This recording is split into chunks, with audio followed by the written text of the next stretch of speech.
প্রিয় ভিউয়ার্স, আজকে রান্না করছি জর্দা। এটা আমার খুব প্রিয় খাবার। আমার আম্মা যখন বেঁচে ছিল তখন প্রত্যেক ঈদেই রান্না করতো, মাঝে মধ্যেও রান্না করে দিত। আজকে আবার রান্না করছি। এটা ফাইনাল আউটকাম জর্দার।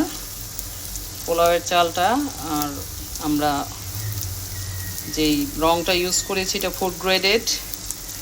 এটাকে পানিতে সিদ্ধ করে নিয়েছি প্রথমে, তারপর চালটাকে ছেঁকে নিয়ে কড়াইয়ের মধ্যে ঘি, পেস্তা বাদাম ছাড়াও আপনারা অন্য বাদাম দিতে পারেন, কাজু বাদাম, কিশমিশ, কাঠবাদাম,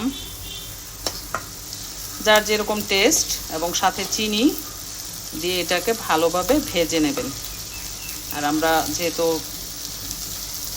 মিষ্টি আইটেম একটু সামান্য পিঙ্ক সল্ট ইউজ করেছি, খুবই সামান্য। জর্দাটাকে আমরা একটা সার্ভিং ডিশে ঢেলে নিয়েছি। এই জর্দাটার সাথে আমার অনেক কষ্ট এবং স্মৃতি বিজড়িত। আমি রান্না করি না, কারণ মায়ের হাতের ওই স্বাদটা আমি পাই না কখনো। তো আজকে আমার মেয়ের জন্য এবং আমিও ইনশাল্লাহ ইফতারিতে খাবো রান্না করেছি। মায়ের হাতের যে স্বাদ, এটা পৃথিবীতে কোথাও আর দ্বিতীয় কারো রান্নার সাথে তুলনা হয় না। অনেক ট্রাই করেছি কিন্তু আম্মার মতো হয় না। এখন দীর্ঘ আবার 8 বছর পর এটা রান্না করলাম।